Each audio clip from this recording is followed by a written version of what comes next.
Assalamualaikum warahmatullahi wabarakatuh. Alhamdulillahirabbil alamin. Wabihi nasta'inu ala umurid dunya waddin. Wassalatu wassalamu ala asyrafil anbiya'i wal mursalin sayyidina maulana Muhammadin wa ala alihi wa sahbihi ajmain, amma ba'du. Halo teman-teman, pada sehat semua kan ya? Ya. Kali ini aku sebagai pemberi materi di pelajaran studi fikih yang diajarkan oleh Bapak Khairul Ummah. Tapi sebelum itu kita harus memanjatkan puja dan puji syukur kepada Allah Subhanahu wa taala ya dulu teman-teman. Karena beliau yang telah memberikan sehat jasmani dan rohani, sehat akal, sehat pikiran, sehat badan, dan mana bisa memberikan kita kenikmatan yang telah kita nikmati sekarang ini ya teman ya. Terutama untuk orang yang sedang bekerja di luar sana ya, yang mana Allah tuh telah memberikan rezeki yang banyak gitu ya. Ya, yang kedua kalinya jangan lupa kita memberikan sholawat, memanjatkan sholawat kepada Nabi Muhammad SAW. Ya, sholawat ini kita kirimkan itu karena Nabi itu telah menyelamatkan kita dari zaman jahiliyah terutama ya teman ya. Zaman jahiliyah sehingga membawa kita ke zaman yang ya banyak AI ya pertama ya, yang mempermudah kita mencari tugas, mencari sumber-sumber gitu kan. Yang mana juga dengan adanya kemajuan ini kita gampang terutama menggunakan motor, mobil ya kan.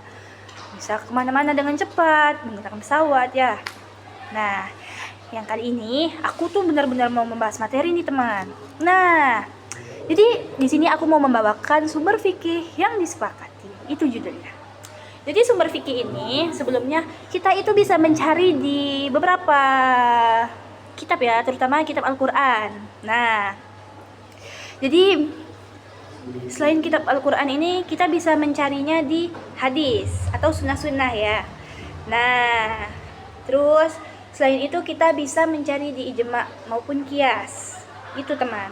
Nah, di sini kenapa kok bisa kita mencari di situ? Karena kan banyak ya hadis-hadis atau gimana pun yang diedit oleh manusia ya.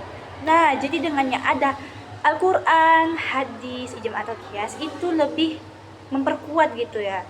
Ya walaupun sebenarnya banyak ya hadis-hadis dhaif sebenarnya juga banyak ya. Cuman tetapi semakin kita menggali terus deh pokoknya teman-teman. Nah, terutama di sini aku mau membahas nih. Sebenarnya tuh di antara itu tuh yang paling tinggi itu Al-Qur'an ya. Al-Qur'an itu berasal dari bahasa Arab yang bertuliskan qara'a yaqra'u, Qur'an. Yang memiliki arti membaca atau bacaan. Nah, secara istilah itu memiliki makna yang dimana diturunkan atau diwahyukan dari Allah ke Nabi Muhammad SAW, yang mana itu untuk memperbaiki bumi dan seisinya teman-teman.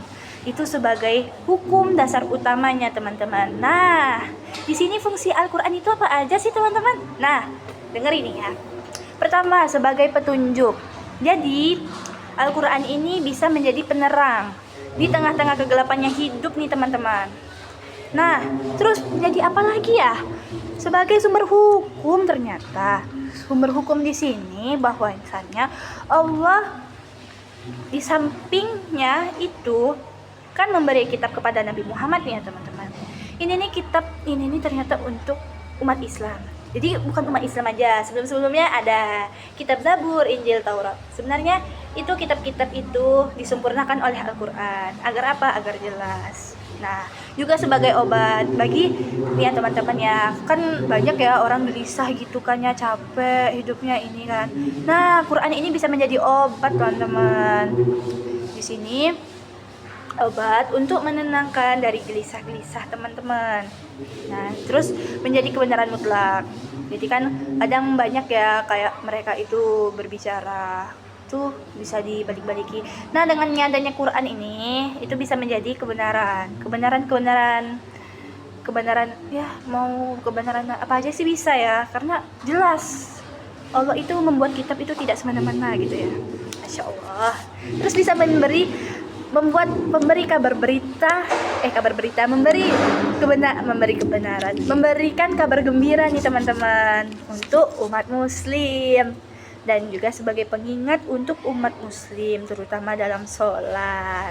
Nah gitu teman-teman. Terus isi kandungannya itu mengenai tauhid, ya kan. Di Taurat, Zabur, Injil itu kan membahas tentang kemanusiaan, tentang tauhid, tentang ibadah ya. Nah, jadi Al-Qur'an ini penyempurnanya. Nah, di situ isinya ada mengenai tauhid, mengenai ibadah, janji dan ancaman, akhlak moral, dan kisah-kisah atau sejarah-sejarah sebelumnya. Jadi udah deh, pokoknya Al-Qur'an itu the best. Nah, kita lanjut ke sunnah. Sunnah itu Sunnah itu ialah sesuatu ucapan atau perlakuan Nabi Muhammad yang dilihat oleh sahabat-sahabat yang hidup pada zaman Nabi Muhammad Shallallahu Alaihi Wasallam nih teman. Nah, di situ para sahabat itu melihat apa yang dilakukan Nabi, apa yang diucapkan Nabi. Nah, disitulah bisa dijadikan hadis. Tapi nggak semua kalam Nabi bisa dijadikan hadis ya waktu itu. Ya, jadi kan kenapa bisanya jadi hadis? Dari banyaknya sahabat. Terus berapa banyak sahabat yang mendengarkan itu tadi. Terus hadis itu ada jadi karena banyaknya dikumpulkan itu adalah namanya hadis dhaif. Hadisnya tuh lemah dan hadisnya kuat.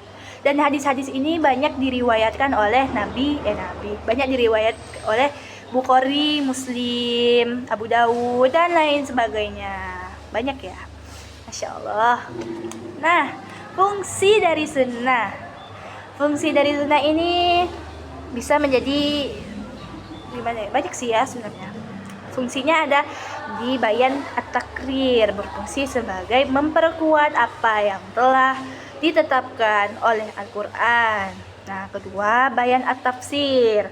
Bayan at-tafsir ini berfungsi untuk memberikan rincian terhadap ayat Al-Quran yang masih samar atau tidak diketahui.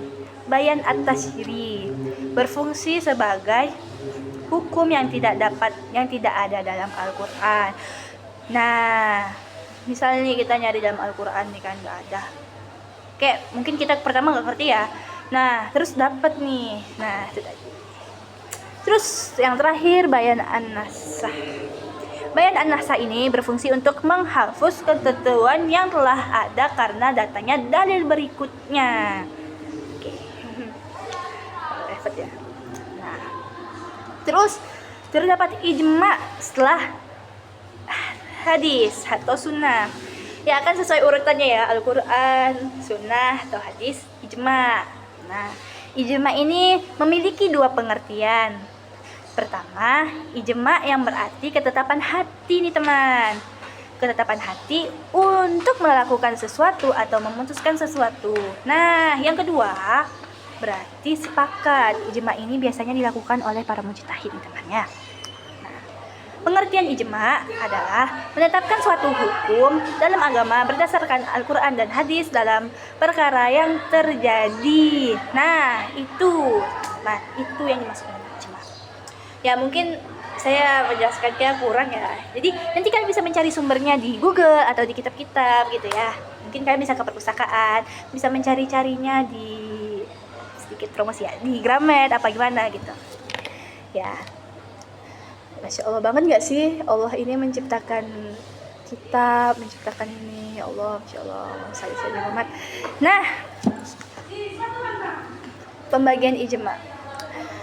Ijma itu suatu kesepakatan para mujtahid yang dilakukan melalui pendapat atau dari perbuatan suatu hukum perkara tertentu. Itu namanya ijma, teman. Nah, terus ada lagi kesepakatan ulama melalui seorang mujtahid yang sudah mengutarakan pendapat melalui mengenai hukum suatu perkara. Nah, itu disebut dengan ijma sukuti. Itu teman. Dan yang terakhir ada namanya kias, teman. Jadi kias itu adalah menyamakan sesuatu yang mana perkara yang sebelum dimiliki hukum dengan perkara yang sudah tertera hukumnya berdasarkan kesamaan ilat dan kemaslahatannya. Nah, terus di sini nih kias itu pernah disebutkan oleh bukan disebutkan menurut Imam Al-Ghazali. Nah, kias adalah, kalau kata Imam Ghazali ya, kias itu adalah mengagungkan suatu yang diketahui kepada sesuatu yang lain dalam menentukan hukum atau meniadakan hukum dari keduanya dikarenakan ada kesamaan di antara keduanya. Itu teman. Nah, ya kurang lebihnya seperti itu. Terus kias ini ada terbagi asal, hukum asal dan ilat. Nah, kalau asal ini kasus lama yang telah jelas hukumnya, baik dalam nas atau ijma. Sering disebut tempat yang dikiaskan. Nah, far'u itu kasus yang akan dicari hukumnya dengan kasus yang telah ada hukumnya. Terus hukum syara yang dikehendaki atau yang ditetapkan nas untuk menetapkan hukum terdapat far'u. Dan terakhir ilat.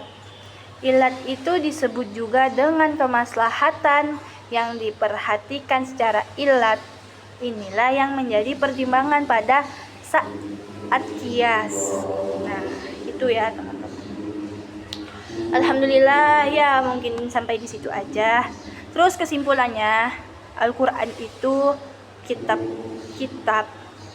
dari semua kitab. Ya, Injil, Taurat, Zabur.